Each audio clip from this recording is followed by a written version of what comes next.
Bell बजाओ और समा की खबर से बाखबर हो जाओ। तो इससे क्या होगा? खबरें हो या रीएनेक्टमेंट या हो सुबह सवेरे के टोटके, समा की खबर चाहिए तो बेल बजाइए।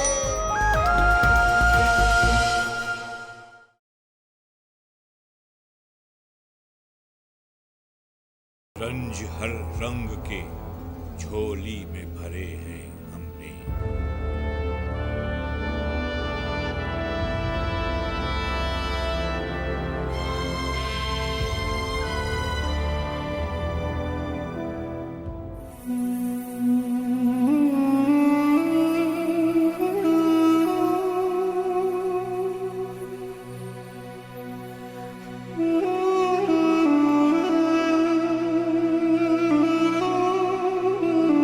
एहसास तब होगा जब आप लोग के अपने जाएंगे। बम ब्लास्ट की जो कीलें होती थी ना, वो सब पूरे बदन में चुभती हुई, मगर इनका जो फेस था ना, वैसा ही के वैसा था। अम्मी को परेशान होते देखती तो मुझे भी दुख होता है, मैं भी दुखी हूँ।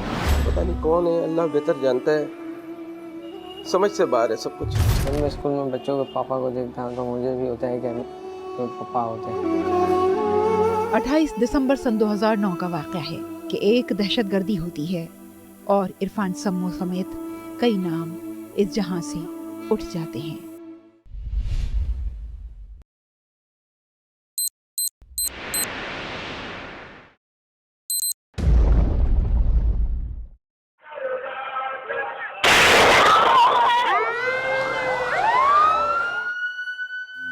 दिसंबर 2009 बरोज पीर, जब कराची में एम ए जिना रोड पर यौम आशूर का मरकजी मातमी जुलूस रवां दवां था कि एकदम धमाका हो गया।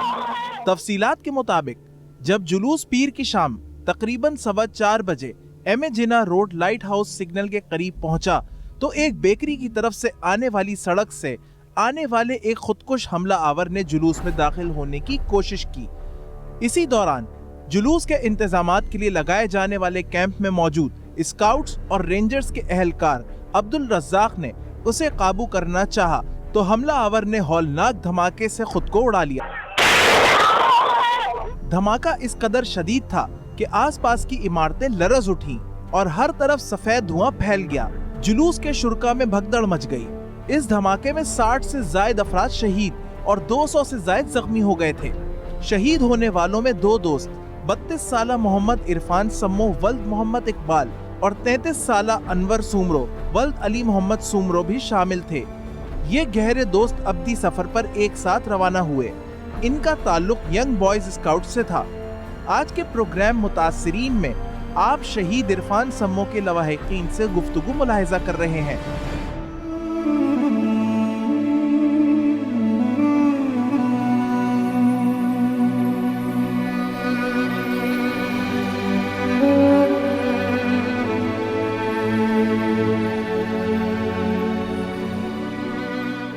इरफान चाचू बहुत अच्छे चाचू थे। कहीं मैं तो बहुत छोटा था जब इनकी डेथ हुई, पर मुझे इतना याद है कि कहीं भी घूमने वगैरह जाते थे तो सबसे ज़्यादा तो चाचू ही लेके जाते थे। हमें भी कहीं जाना होता था, हम अपने अब्बू या अम्मी को नहीं कहते थे, अपने चाचू को कहते थे कि चाचू आज यहाँ जाना है, आज वहाँ जाना है, आज यहाँ करना है, आज वो करना है। मेरे चाचू कभी भी आज तक मना नहीं किया हमें, हमेशा हमें लेके गए, घुमाया फिराया, बहुत घुमाया, लोगों से मिलवाया। बहुत अच्छे थे मेरे चाचू।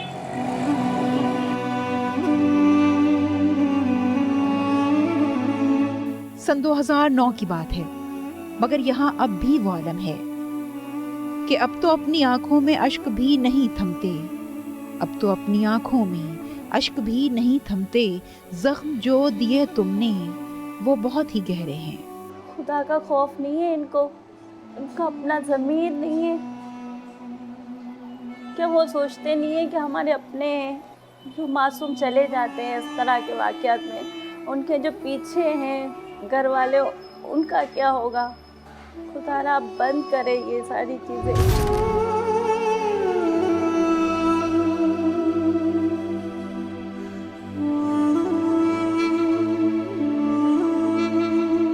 बेशक बच्चों को जिंदगी में हर आसाइश मुहैया हो, लेकिन बाप तो फिर बाप होता है जिसकी कमी ताहयात महसूस होती है।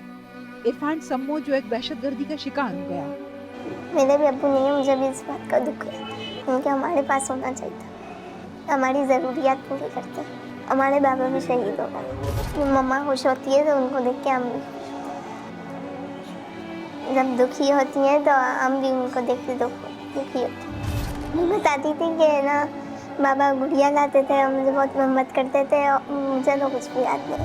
एक बूढ़े बाप को इससे बढ़ के क्या सदमा होगा कि वो अपने जवान बेटे की लाश को अपने नातवा कंधों पे उठाए। हमारे एक दोस्त थे, वो उन्होंने हमें इतला दी कि भाई ये आपका बच्चा यहाँ सिविल में पड़ा हुआ है, आप जाकर देख लें कि यह है कि नहीं। ये और अनवर दोनों साथ में थे, वहाँ से ये अलग हुआ ही नहीं है। ये हर साल ये 10वीं को 9वीं 10वीं को ये अपनी ड्यूटी देते थे सिंध क्लब के अंदर। तो अफसोस होगा ना दादा कि कैसे गया ये क्यों गया। 9वीं 10वीं मुहर्रम को हमें हमारा हाल पूछेंगे कैसा हुआ। ये चौथा नंबर था, सबसे छोटा मेरा बच्चा ये इरफान था। कभी रात को भी कभी लेट आता था तो मैं बार बार फ़ोन कर रहा, तू कहाँ हो, तुम आता नहीं, अभी तक 1 बज रहा है, किधर हो, कहाँ हो। आ रहा हूँ, मैं आ रहा हूँ, पर गाड़ी लेके निकल जाता था ये। अल्लाह के फजल करम से मैं अभी 73 में हूँ। कभी नहीं देखा, कभी ये चीज़ नहीं देखी, कभी नहीं चीज़ देखी। ये हालात हुए, ये दहशतगर्दी हो जाए, ये कभी नहीं।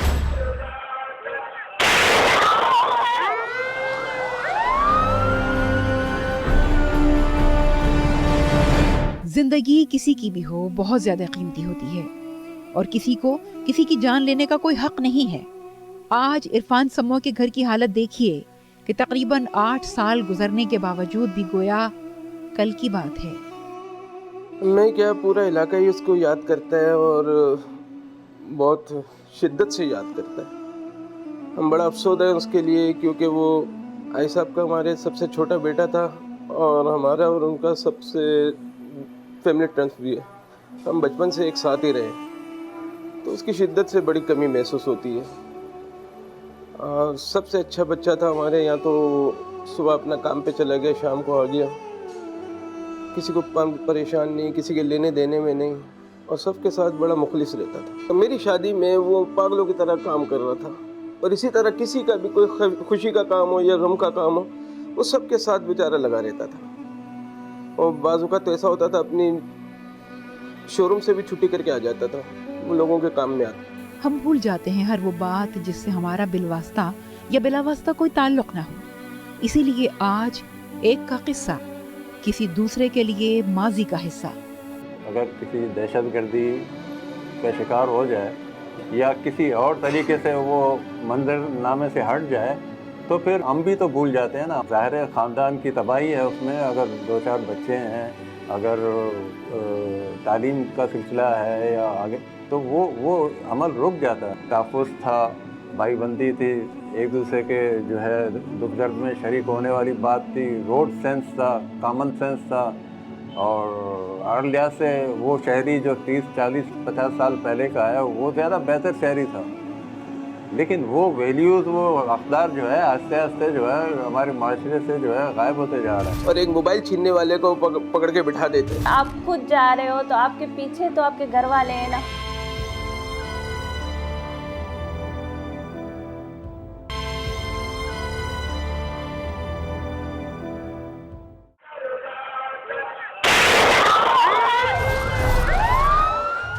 आज हम इरफान सम्मो को याद कर रहे हैं।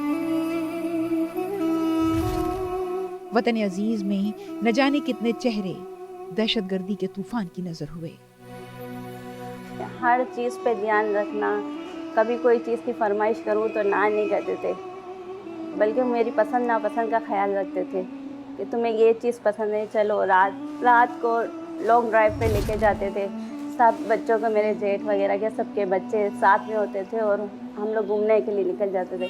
कभी मैं थकी हुई होती थी तो मना भी करती थी कि नहीं मैं नहीं चलती, नहीं चलो उतरो, जल्दी नीचे उतरो, बच्चों को तैयार करो, रेडी करो।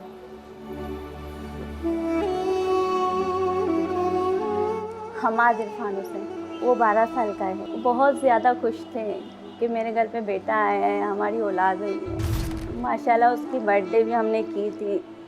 सब जो रिलेटिव्स हैं सबको बुलाया, बहुत जैसे अच्छा इन्होंने प्रोग्राम किया हुआ था। छोटी को बोलते थे कि मैं आपको डॉक्टर बनाऊंगा। वो कहते बेटा उमेरा आप बड़ी हो के डॉक्टर बनना। और वो उसको तो कहते थे, तो वो तो बोलता था साइंटिस्ट बनूंगा। सबसे पहले तो उन्हें एक अच्छा इंसान बनाना है। माशाल्लाह मेरी बेटी ने अभी कुरान पाक भी ख़त्म किया है। जब शादी हुई तो मुझे अलग से साइड पे देते थे पैसे कि तुम ये साइड पे रखो, अगर कोई ज़रूरतमंद आता है तो मुझसे पूछना नहीं, वो खुद ही अपने आप से आप दे दिया करो, कि कोई दर से खाली हाथ नहीं लौटना चाहिए। कितने अच्छे इंसान थे वो। वतन अजीज में दहशतगर्दी के वाक़यात इस तरह रूनुमा होते हैं जैसे कोई तालाब में पत्थर फेंकता है और कुछ वक्त के लिए पानी झलथल हो जाता है। पानी में वक्ती तौर पर एक एस्तराब सा पैदा हो जाता है और फिर बुलबुले साख्त हो जाते हैं। क्या करेंगे अभी, ये तो दहशतगर्दी फैली हुई है हमारे यहाँ। तो समझे ये अकाल बोंगा इतना ख़राब था कि इससे ज़्यादा हमने यहाँ से गोलियाँ की आवाज़ सुन के घर में भाग जाते थे, हमारी बेकरी में हम आ जाते थे। अल्लाह ने कोई नेक हिदायत दे और क्या कर सकते हैं हम, किसको समझाने जाए। जो ये चल रहा है दौर, किसको समझाने जाए। जो उन्होंने ये वाक़े कि उनका अल्लाह ने नाबूद करे, वो तो कुछ कर नहीं सकते। ये उनकी जिम्मेदारी, ये रोके। बाद में पूछने नहीं आते कि क्या वोट ले लिया, ख़त्म हुई बात। जैसे को चाहिए कि ये चीज़ें न करे जो इनका नुकसान हो, किसी के बच्चे जाएँ, किसी की माएँ जाएँ, बहनें जाएँ, ऐसा नहीं हो सकता। अब इन लोगों से एक दरख्वास्त कि कुछ तो नेकियां कर लो, लेने को दुआ, वरना ये हयात फानी है, 2 घड़ी के ढेरे हैं। सदाएं क्यों नहीं देते? पकड़ पकड़ के 6-6 महीने 6-6 साल जो है वो मुकदमे चलते रहते और एक मोबाइल छीनने वाले को पकड़ के बिठा देते।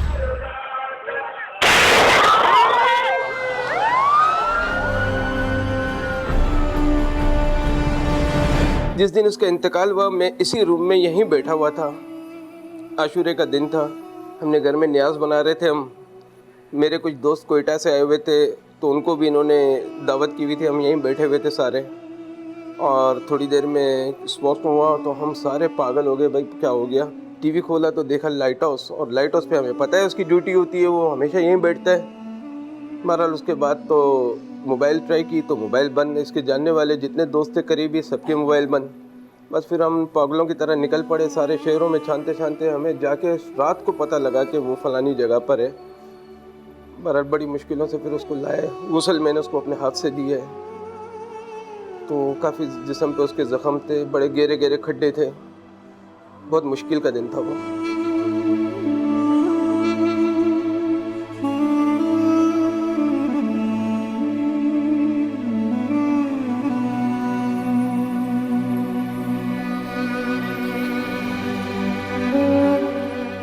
दहशतगर्दी हमारे यहाँ ये इतनी गंदी है कि तो खाली मेरे चाचू थे, और कितने लोग जाते हैं, वो कैसे सब्र करते हैं। जिनके घर में कुछ भी नहीं होता होगा, एक बंदा होता होगा कमाने का, उनका क्या हाल होता होगा। खैर हमारे चाचू हमारे लिए बहुत कुछ करके गए, बहुत याद आते हैं। बहुत प्यारे चाचू थे मेरे। फिर ये भी कहा जाता है कि कहीं दहशतगर्दी का कोई वाकया हुआ, शुक्र है वहाँ कोई हमारा ना था। मुल्क हमारा, देश हमारा, शहर हमारे। फिर ये कैसे मुमकिन है कि जाने वाला हमारा ना हो? बस दिल की गहराई से महसूस करने वाली बात है। एहसास नहीं है, एहसास रखें आप कि अपने चले जाते हैं तो कैसा दर्द होता है। वैसे क्या है, आप दोगे, थोड़े दिन रहेंगे, आदमी तो चला गया ना, वो थोड़ी आएगा, उसकी यादें रहेंगी, उसकी कमी कौन पूरी करेगा? पैसे तो कमी पूरी नहीं कर सकते ना। आप खुद जा रहे हो तो आपके पीछे तो आपके घर वाले हैं ना, उनको देख के आप इस तरह की हरकतें नहीं करें, उनसे बाज आ जाएं। हमें दहशतगर्दों को बर्बाद करना चाहिए। अगर मोहल्ले में कोई नया आदमी आया है तो आप उसके पूछें कि वो कहाँ पे रहता है, कहाँ से आया है। अगर वो दहशतगर्द हुआ तो वो नुकसान पहुँचा सकता है। इरफान सम्मू आज अपने प्यारों के दिलों में, अपने लवाहिकीन के दिलों में जिंदा है। वहाँ पे शोरूम में होता था जी, ऐसा उसकी कोई जिद वाला बच्चा नहीं था, बिल्कुल सीधा था, बिल्कुल ही। ऐसी कोई बात नहीं थी उसमें। अपनी मर्जी के हिसाब से, बाबा ये जाके ये करना है, करो बेटा, एक यहाँ मैं जाता हूँ, करो बाबा। किसी को रुकावट नहीं होती थी। अमन के दीप जलाने वाले हाथों को तलाश करना इस वक्त बहुत ज़रूरी है और ये हम सब की जिम्मेदारी भी है। आप हमारे मुल्क में दहशतगर्द को ख़त्म कर दें, हम वोट देते हैं। 47 से आज तक बड़े मद्दोजहद से हमारा मुल्क गुजरा है, तो इसमें मैं समझता हूँ कि माशरा हमारा किसी हद तक जो है बिगाड़ की तरफ जा रहा है, जिसको सुधारने की ज़रूरत है और इसमें शऊर की ज़रूरत है, इसमें तरक्की पसंद सोच की ज़रूरत है, इसमें जो है हम अपने नौजवान नस्ल को जो है बताने की ज़रूरत है कि भाई कि मायूसी की बात नहीं है, अब भी ये माशरा सही हो सकता है, अब भी ये माशरा जो है मुनज़्ज़म हो सकता है। तो इसमें हम सबको अपना पार्ट अदा करना होगा। उनका एजेंडा क्या होता है, वो क्या करना चाहते हैं, वो हमारे दरमियान रहकर भी अगर किसी और स्कीमिंग कर रहे हैं या कुछ और गलत काम करने की तरफ जा रहे हैं, तो ये तो ज़ाहिर है मैं और आप कैसे महसूस कर रहे हैं, हमें तो वो नज़र तो नहीं आते। स्कूल के टाइम से स्काउट में थे और मुझसे यही कहते थे कि मैं छोटा था तब से मुझे इतना शौक़ था कि मैं जाता था। तब मैं मरहम पट्टी करता था लोगों की, और अभी तो माशाल्लाह मेरी पोस्ट आगे हो गई है, मैं तो जो है वो चेकिंग पे आ गया हूँ, सबकी चेकिंग करता हूँ, आगे होता हूँ। तो जब 9वीं मुहर्रम को बनारस में जो हुआ था बम ब्लास्ट, पहले 7:30 बजे के दरमियान, तो मुझे अम्मी के घर छोड़ा हुआ था उस टाइम पे। मैं कल आऊँगा 4 साढ़े 4 बजे आपको लेने के लिए, हम जाएंगे जुलूस देखने के लिए, बच्चों को तैयार रखना। पूरी रात मेरे को पता नहीं क्यों मुझे आज नींद ही नहीं आई, ये सुबह भी उठती अजीब सी उलझन हो रही थी एक किस्म की, और अम्मी के घर भी उठी हूँ, रोज़ा रखा हुआ था, मैं बस ऐसे ही बैठी हुई हूँ। अम्मी के लिए क्या हुआ मुझे बात कर, बस अजीब सी उलझन हो रही थी, मैं ऐसे ही बैठी हुई थी चुपचाप।